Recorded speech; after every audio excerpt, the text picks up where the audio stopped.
peel back the layers for me of like, what does it feel like to be the person who is the face of an experience that we've never experienced before? Because I think there's always going to be assumptions of what, I always call them the shoulda, coulda, wouldas. And then there's the, hey, this is a person with a title and this is what they have to do. But there's actually the human behind the title of all of what that actually experience felt like.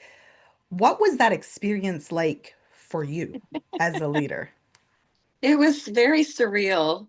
I mean, the leading up to, the what everybody calls that first lockdown, there was a lot of behind the scenes work that was happening, but the stress levels were getting high.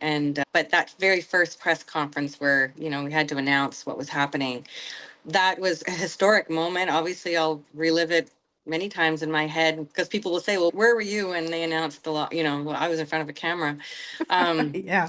and having to speak those words and realize this is real, this is really happening, this is incredible and unbelievable at the same time.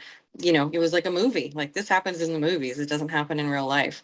And because I'm a human being and I have connections to, my community and my coworkers and my family and my friends, and I'm a really proud New Brunswicker. Seeing the things that were broadcast from Italy and from New York, the visual of those kinds of things happening elsewhere made it that much, I guess, more urgent and important to protect New Brunswickers and make sure that those things didn't happen here in New Brunswick. And the people that I was working with, obviously in government, in the Department of Health, and all different government departments, I mean, we're all rowing in the same direction because nobody wanted those things to happen.